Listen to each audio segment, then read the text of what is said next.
Alors, bienvenue à cette présentation des portes ouvertes virtuelles du Cégep de Valleyfield. Aujourd'hui, on va découvrir ensemble le programme Arts, Lettres et Communication en compagnie de Mélina Watchers et de François Marquis, tous deux enseignants. Mon nom est Véronique et je serai votre animatrice pour l'occasion. Alors, Mélina et François, merci d'avoir accepté d'être avec nous en studio. Merci. Ça fait plaisir. Ça fait plaisir. Ben oui, on est content d'être là. On est vraiment très contents, nous aussi, de pouvoir échanger avec vous au sujet d'un domaine qui vous passionne, là, bien évidemment. Donc, dans un premier temps, est-ce que vous pourriez nous décrire un peu le programme d'études et son option multidisciplinaire? Oui, avec plaisir. Donc, le programme Arts, Lettres, Communication au Collège de Valleyfield a une couleur cinéma. C'est-à-dire que les étudiants qui viennent faire les cours vont toucher au cinéma à toutes les sessions, réaliser des films, etc. Mais à travers ça, on va offrir une formation qui est multidisciplinaire. Donc, on va avoir accès à des cours en théâtre, en littérature, mais aussi en histoire de l'art. Donc, c'est vraiment un programme qui est orienté autour du cinéma, mais aussi de la culture artistique en général. Puis, est-ce que vous pourriez nous parler un petit peu justement du contenu des cours? Qu'est-ce qu'on va apprendre dans les différentes disciplines qui sont offertes? Oui, bien... Je vais commencer puisque c'est probablement le premier cours que vous allez avoir, puisque je prends les étudiants de première session. Je suis professeur de théâtre, donc il y a 2 cours en théâtre, un à la première session, un à la deuxième. À la première session, en fait, on voit un panorama du théâtre de toutes les façons. On va en lire, on va en jouer, on va en voir. On fait souvent des sorties au théâtre le plus souvent possible. En fait, environ 3 fois à chaque session, on va aller voir des spectacles à Montréal. Et donc, ça, c'est le cours de première session. Et le cours de deuxième session, on fait des mises en scène. C'est-à-dire que c'est les élèves eux-mêmes qui prennent des textes de théâtre et qui vont diriger leurs acteurs. Et à travers ça, donc, dans toutes les sessions, on en lit. Et il y a toutes sortes d'exercices pour la voix, le corps, projection vocale, mais aussi développer la présence de l'acteur. Fait qu'on fait ça donc aux première et deuxième sessions. En gros, en théâtre, c'est ça. Parfait, oui, c'est ça. Je te lance la balle. Tu me lances la balle, je l'attrape. En cinéma, il y a donc un cours de cinéma par session, puis on va toucher à différents... au cinéma en général, c'est-à-dire tant la pratique que la théorie. Donc, ce que ça veut dire, la théorie, c'est tous les cours en lien avec histoire du cinéma, les cours en lien avec l'analyse de l'objet cinématographique, tu sais, comment on analyse ça, un film, tout ça. Donc, le professeur de cinéma est là pour guider ces apprentissages-là. Mais il y a aussi toute la portion pratique, tu sais, comment on utilise une caméra, comment on fait le montage, parce que dans chacun de ces films-là, il y aura des films qui seront réalisés à chacune des sessions. Hein. Donc, vraiment, théorie, pratique qui sont toujours présentes. Les cours de littérature, c'est un peu le même principe, un peu comme en théâtre, c'est-à-dire une portion théorique, donc apprendre l'importance des mythes dans la culture occidentale, mais aussi toute la portion création littéraire. Hein. Donc, à travers des exercices, c'est pas moi la prof de littérature, donc je ne sais pas exactement les exercices qu'on fait, mais je sais qu'il y a toutes sortes d'exercices qui sont proposés par les profs de littérature. Et bien, les étudiants sont amenés justement à développer leur créativité, mais avec le langage écrit. Puis finalement, il y a les cours en histoire de l'art qui permettent vraiment un panorama de la culture occidentale, de l'Antiquité jusqu'à l'art contemporain. Donc, 3 cours au cours de tout le programme en arts-lettres. Donc, culture plus classique, l'art moderne, l'avènement de l'abstraction, etc., puis finalement en art contemporain. Donc, tout ça s'adresse, ça vient répondre à cette idée de départ là, que je disais, là, culture, création, on baigne dans les arts, puis dans le fond, toute la pratique en cinéma est nourrie par justement les autres domaines artistiques. Puis étant donné toutes ces disciplines-là là, qui font partie du programme, est-ce qu'on recherche des étudiants avec des traits de personnalité particuliers? Bien, évidemment, on veut des étudiants créatifs. C'est-à-dire qu'on veut des étudiants allumés, qui aiment l'art, mais qui aiment jouer avec l'art, qui aiment aussi travailler en équipe parce que le programme favorise beaucoup le travail d'équipe. En cinéma, ce n'est pas un art qui se fait tout seul. Il y a beaucoup de monde autour. Il y a des périodes exprès qui sont libérées pour ça. Il n'y a pas de seuil d'entrée, c'est-à-dire que ça prend un diplôme de secondaire 5. Cependant, évidemment, une moyenne de 70 %, c'est favorable à l'admission. Je dis ça, là, je ne veux pas vous stresser personne, là, mais on ne refuse pas nécessairement des gens qui ont moins que ça, mais plus vos notes sont fortes, parce que on peut penser que c'est cool et sympathique, faire des cours en arts et lettres, ce l'est, mais il y a quand même des exigences académiques. On est au cégep, puis il y a des cours qui demandent. Puis c'est un programme préuniversitaire, donc c'est un programme qui va vous mener à l'université, donc il y a quand même des exigences académiques que je tiens à souligner, là. Moi, j'ajouterais, oui, la créativité, puis je dirais une curiosité aussi. Tu sais, dans le sens que ça vient compléter la question de la créativité, on la développe. Tu sais, des fois, on ne l'a pas toujours acquise. Les cours permettent vraiment de la libérer, puis de la travailler, puis de devenir créatif. Mais d'abord, avant tout, c'est aussi d'avoir un intérêt pour ce langage-là. Tu sais, du moment que tu es quelqu'un qui aime tu sais, le cinéma, ça te parle d'une certaine manière, ou le théâtre, tu sais, ça devient un programme vraiment pour explorer cette dimension-là. Puis après ça, bien, à travers les cours, on vous guide là-dedans, puis justement, là, vous devenez des... Si vous n'êtes pas déjà créatif, bien, vous allez le devenir, tu sais, à travers les projets, justement, C'est académiques. vrai. Nous, on va arroser les plantes, puis ils vont fleurir. Oh! Au-delà de la créativité, est-ce qu'il y a d'autres compétences qu'on va développer davantage dans ce programme-là? Oui, bien en fait, tout ce qui est de l'ordre, dans tous les cours, en fait, dans le côté théorique, on analyse nos objets d'études. Tu sais, François va vous faire analyser des pièces de théâtre avec des grilles. Moi, je vais vous faire, c'est moi la professeure de l'art, donc je vais faire analyser des tableaux avec des grilles d'analyse, avec un langage, même chose en cinéma, en littérature. Donc, des capacités d'analyse, décortiquer un texte, décortiquer une œuvre, là, peu importe sa famille, finalement, disciplinaire. Côté critique, toi, tu sais, avais abordé ça, qu'on en avait parlé, l'aspect critique aussi qu'on développe chez nos étudiants en arts et lettres. Je te lance cette fois-ci, moi, la balle. Bien, c'est ça. C'est-à-dire, oui, ça vous permet, en fait, ce côté analyse et ce côté critique-là, d'être moins naïf devant les images qu'on vous impose. En fait, ça vous permet d'avoir un recul, d'avoir un regard sur la société qui vous entoure par le biais des arts. Mais les images télévisuelles et cinématographiques, vous en êtes constamment bombardés. Puis cette capacité de critiquer, d'analyser, bien, ça vous donne une liberté par rapport à ça. Avec mon arrosoir, c'est encore plus beau. C'est excellent. Et dans le fond, on va développer ça à travers les cours, à travers la formation, mais j'imagine qu'il y a aussi des activités péripédagogiques, pédagogiques, oui, voilà. liées à la formation. Voudriez-vous nous en parler un petit peu? Oui, mais je l'ai dit un peu que je faisais des sorties au théâtre, oui. Donc on en fait plusieurs, environ 3 par session. Mélina, en histoire de l'art aussi, ils font des sorties au musée. Il y a des visionnements ici à l'extérieur des cours. C'était le mercredi après-midi, mais il y a aussi même à la salle Albert Drouchel, le cinéma d'Albert. En fait, il y a de la possibilité donc, de faire des visionnements. Donc, on en fait à l'intérieur des cours, mais on en fait aussi à l'extérieur des cours. Voyage à New York, voyage à Washington, voyage à l'international. Il y a eu un voyage à Paris, il y avait un voyage à Berlin qui s'est organisé. Donc, tout ça, ça nourrit le programme. Puis c'est même constitutif du programme. On fait beaucoup d'activités. Il y a le FTA aussi. Oui, puis il y a le Festival Transamérique qu'on va chaque année, qui est à la fin de la session d'hiver, donc au mois de mai. C'est un festival de danse-théâtre international, donc qui a lieu à Montréal. Donc, pendant une fin de semaine, sur une base volontaire, vous n'êtes pas évalué là-dessus. On amène le groupe, puis on va voir une série de spectacles. On rencontre les artistes. Un tout petit festival dans le sens de proximité. On est tout près on peut voir un spectacle, puis le soir, après, prendre un verre à côté des comédiens ou des danseurs qu'on vient de voir dans le spectacle. Puis c'est très... c'est un liant, en fait. C'est notre activité presque de récompense, mais qui soude le programme.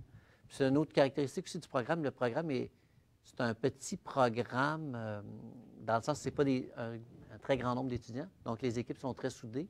Puis il y a toujours une communication avec les premières années, les deuxièmes années, notamment au FTA. Ceux qui l'ont vécu l'année d'avant vont inviter les autres à venir. Puis cette passion-là va se partager. Oui, puis c'est ça. Puis quand tu dis petite famille, là, c'est vraiment vrai. Puis souvent, il y a beaucoup de liens entre je ne sais pas si j'ai touché mon micro, entre les deuxièmes et les premières années. Hein? Donc, des fois, quand on arrive là, dans un nouvel environnement, ça peut être un peu angoissant, tu sais, mais honnêtement, les deuxièmes années, à chaque fois, sont présents, puis ils sont accueillants. Il y a il y a cette familiarité-là qui se développe là, dans le contexte. Puis on a un petit local d'appartenance là, qui est en rénovation actuellement, mais qui facilite les rencontres entre les étudiants aussi. Donc, c'est ça, il y a beaucoup de partage entre les cohortes. Et d'ailleurs, j'allais justement vous poser la question, est-ce qu'il y a des espaces qui sont vraiment réservés au programme? Bien sûr. Bien, on a d'abord ce magnifique studio, studio de cinéma 100% équipé avec du matériel technique, là, des caméras en voulez-vous, en voilà. Il y a des salles de montage, mais on a aussi le théâtre de poche qu'on appelle, qui est une boîte noire, un théâtre de type boîte noire. Ça veut dire qu'on peut mettre les gradins comme on veut, on peut faire la configuration qu'on veut. La plupart des cours de théâtre se donnent donc au théâtre de poche.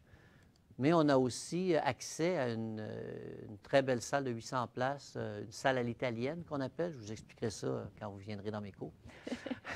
Donc, c'est la salle Albert Dumouchel, qui est aussi munie d'un équipement professionnel haut de gamme qu'on peut utiliser au besoin.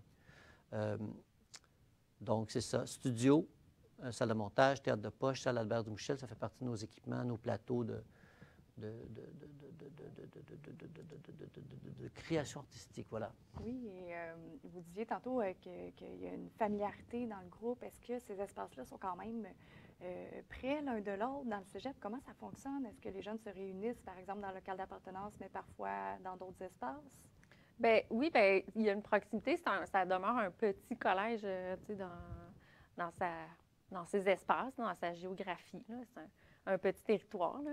Mais comme par exemple, le local d'appartenance dont je parlais, qui est en travaux actuellement, mais il se donne à être à côté du local de cinéma, puis des salles de montage, puis à quelques pas du théâtre de poche. Ouais. Là, c'est bon, tout sur le même étage. C'est tout sur le même étage. Ouais. C'est très... c'est ça, c'est oui. Comment dire? C'est une petite famille. Une petite famille, des petits lieux, mais avec... on a beaucoup d'espace pour travailler, puis tu l'as glissé, mais j'aimerais insister sur le fait qu'en cinéma, on a beaucoup de matériel à prêter dans le cadre. Quand je dis qu'il y a un film qui est fait à chaque session, il y a le matériel pour soutenir, là, matériel pour tourner, capter le son. On est super bien équipés là, au collège là, pour permettre justement la réalisation de films de bon niveau, là. Je vais faire du pouce sur ce que tu dis. Probablement qu'à la fin de la formation, après les 2 ans du préuniversitaire, il doit y avoir un travail de fin de session, une épreuve synthèse. À quoi ça ressemble? Bien, comme c'est la colonne vertébrale du programme, c'est le cours de cinéma, l'objet synthèse, l'épreuve synthèse est incarnée dans la réalisation d'un court-métrage d'une 15aine de minutes. Court-métrage qui est constitué à partir d'une réflexion active autour des acquis, là, tant techniques, mais qu'intellectuels aussi, dans la formation en théâtre, en cinéma évidemment, en littérature, en histoire de l'art, mais aussi dans la formation générale. En philo, ça vient nourrir aussi la prise de position dans le monde dans lequel on vit. Donc, c'est comme une épreuve, un film qui... c'est ça, qui se nourrit de tous ces apprentissages qui ont été réalisés dans le cadre du programme, du passage au cégep. Mm-hmm. Puis en temps normal, est-ce que ces présentations-là sont faites devant le public? Comment ça fonctionne? C'est fait devant le public. Toi, tu pourras parler tantôt de théâtre. Bien, pas juste pour continuer sur le cinéma, c'est présenté à chaque session, même devant le public. On l'a déjà fait à la salle Albert Dumouchel. C'est vraiment une projection professionnelle. Mais sinon, on a d'autres lieux avec des grands écrans. Là. On a un amphithéâtre avec un très grand écran qui permet de montrer des films. Sinon, le théâtre de poche. Oui, puis en théâtre aussi, même si c'est des petites productions, à chaque cours, à chaque session, donc il y a une présentation publique. Dans le premier cours, donc de première session, c'est ce que j'appelle une production sèche. Pas de décor, pas de costume, pas de maquillage, mais des fois, c'est encore plus difficile parce qu'on ne peut pas se cacher derrière ça. Puis, à la deuxième session, bien, c'est les mises en scène des étudiants qui sont montrées. Donc, c'est eux qui ont préparé des scénettes. Puis, tout le monde de la communauté étudiante est invité à les voir, mais c'est surtout fréquenté par les deuxièmes années qui veulent voir ce que les premières années font et vice-versa. Là. Même chose pour les films. Là. Les premières années se garochent voir les films des deuxièmes années. Alors, évidemment, quand ces performances-là sont terminées, hein, l'épreuve synthèse, on veut poursuivre à l'université, évidemment. Et est-ce que nos finissants vont dans des domaines liés aux arts? Ils vont dans quoi habituellement, nos finissants? Bien, une partie vont dans des domaines liés aux arts. On en connaît, là. On a des finissants, on en a un à l'École nationale cette année, on en a un au conservatoire, mais on en a aussi qui font de la radio, d'autres qui sont en création littéraire, en histoire de l'art. On a donc dans les disciplines connexes au programme, mais on peut aussi avoir accès, puisque c'est un prix universitaire, à Des domaines insoupçonnés, là. Oui, C'est bien, très on est varié. une étudiante qui est en adaptation scolaire, en droit, en enseignement primaire. Donc, tu sais, vraiment, finalement, tout ce qui ne demande pas de préalable à l'université, on peut passer par Henri Lettres, se faire ce plaisir-là, hein, de travailler avec des objets culturels, artistiques, avant d'aller à l'université dans un domaine, de notre choix. Tu sais. Oui, C'est on sûr en- qu'en médecine, non, là, on n'est clairement pas le chemin. Mais on a une en philo, On une a un en ancienne philo. étudiante. Bon, en enseignement, il y en a plusieurs qui vont en enseignement. Dieu sait qu'on a besoin, mais en enseignement de tout, là, ça peut être... On en a une qui est en éthique et culture religieuse. Oui, c'est vrai. On a en enseignement du théâtre. Toutes ces formes-là, tout est possible, en fait, en sociologie, peu importe. Oui, Ouais. c'est ça. Donc, tous les domaines, tu sais, des sciences humaines, des arts, finalement, c'est un passage. Puis, tu sais, à travers les cours, on a beaucoup parlé de la créativité, de l'analyse, de la critique, mais c'est des cours aussi qui nous préparent, qui vont vous préparer aussi adéquatement d'un point de vue méthodologique pour arriver à être prêt à l'université. Donc, on apprend à faire un travail, tu sais, de niveau postsecondaire, Mhm. tu sais, faire la recherche documentaire. Donc, toutes les étapes de réalisation d'un travail sont travaillées, peaufinées au fil des cours, de sorte que quand on arrive à l'université, on est prêt. Tu sais, on a les compétences nécessaires pour pouvoir atteindre les objectifs universitaires. Excellent. Je regardais, je flirtais sur le clavardage. Présentement, on n'a pas de On n'a pas questions. d'amis. Les gens vous aiment beaucoup, mais on n'a pas de questions précises. On a des petits cœurs, des On a petits... des Oui, cœurs, des ben petits oui, j'aime. vous avez des j'aime, thumbs vous up. avez des j'adore, On a-tu des vous avez des beaux solidaires? commentaires. Vous avez des étudiants qui vous aiment beaucoup, en tout cas. Et Bien, l'important, c'est que ce soit des futurs étudiants, puis pas les étudiants qu'on a déjà. Bien, on apprécie quand même s'ils Oui. nous aiment. c'est ça, on aimerait en avoir d'autres, en fait. Ouais. Oui. Donc, les admissions, ça fonctionne comme pour tous les autres cégeps, hein, pour l'admission au Collège de Valleyfield. Donc, on dépose une demande d'admission via le SRAM à partir de la mi-janvier et on a jusqu'au 1er mars, 1er mars, pour c'est ça. déposer sa demande pour le premier tour. Mais moi, je vais sauter du coq à l'âne. J'avais une belle question parce que tantôt, vous avez parlé de l'international, de voyage à Oui. l'international. C'est certain que par les temps qui courent, bon, c'est pas sur notre carte de programme pour l'année en cours, mais on espère que ça va le redevenir tranquillement.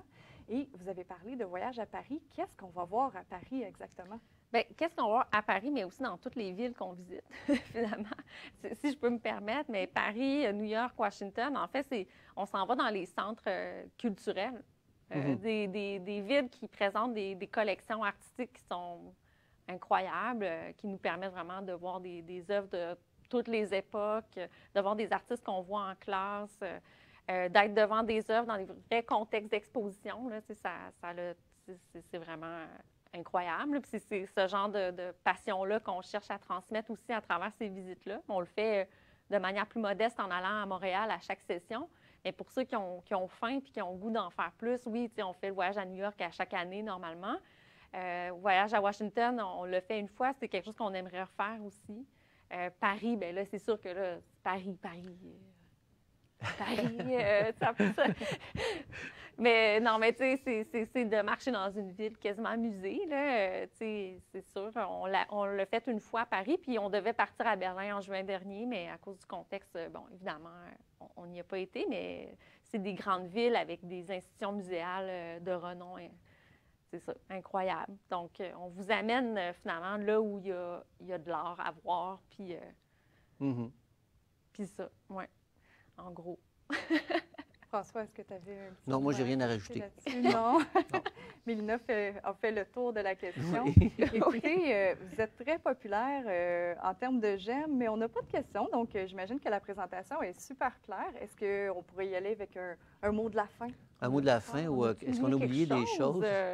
Attends, je vais regarder dans le Regarde ton petit programme aide-mémoire, ici, là. plateaux locaux. Non, on n'a rien oublié. On n'a rien Mais oublié. c'est ça, petite équipe, programme chaleureux, accès aux profs. C'est-à-dire que ça semble anodin, mais Donc, vous avez vraiment un accès très facile avec vos professeurs, donc un échange, un soutien, soutien académique, mais soutien aussi de toutes les manières. Là, artistiquement, on peut vous donner des tuyaux aussi par rapport à des finissants. Moi, je sais que j'en ai orienté vers les gens qui cherchaient des coachs pour des auditions ou toutes sortes d'orientation que vous pouvez faire si vous avez un portfolio à faire en art, où on peut vous dire ça suffit, ça suffit pas, une lettre de présentation, peu importe. On est quand même vraiment une équipe qui soutient, même chose en cinéma. Fait que ça serait pas mal mon mot de la fin, on est bon. Je vais avoir, avant qu'on passe la parole à Mélina, j'ai une requête, en fait, Oui. d'anciens étudiants. Je ne sais pas à quoi ça fait référence. Alors, oups, j'ai frappé mon micro, je m'excuse pour les internautes. Alors, les anciens étudiants ont une requête pour François. Nous voulons l'entendre dire son fameux « oui », comme dans les cours. À quoi ça fait référence? Est-ce que tu peux nous faire un exemple de théâtre avec cette Je ne suis pas sûre de savoir à quoi ça réfère, mais est-ce que c'est un oui? Ah, c'est Ou sûr que c'est ça. Oui! Bien, enfin, voilà. On s'amuse. On en s'amuse, communication. Oui, oui, aussi. Non, mais c'est vrai qu'il y a un aspect ludique. Il y a une rigueur intellectuelle, une rigueur académique, mais aussi il y a la possibilité d'avoir du plaisir à l'école, ce qui est une bonne chose. Non, mais ce qui n'est pas si fréquent. On peut penser que... Oui. Oui? On rit dans tes cours aussi, là. Ben, non, j'imagine, je sais pas. Comme la blague, là, je trouve faite. Non. OK. Cabotinage. Oui, mais... non, ça, coupé au montage. Ça fait partie de l'expérience, justement, dans ce programme-là, hein? Oui. Oui. On coupe. On coupe. Ben non, mais c'est vrai. Des fois, ou non, mais des fois, il y a des angoisses de création, mais c'est pas plus grave que ça. On chiffonne la feuille, ça, c'était pas bon. On recommence, on le refait, on refait l'exercice. Oui. Ça, c'est pour être notre mot de la fin. Bien, merci beaucoup à vous merci. deux. Merci à tout le monde d'avoir été là. Au plaisir de revoir nos étudiants l'an prochain oui. dans vos cours. Oui. Bonne soirée à tous les internautes. Merci. Merci.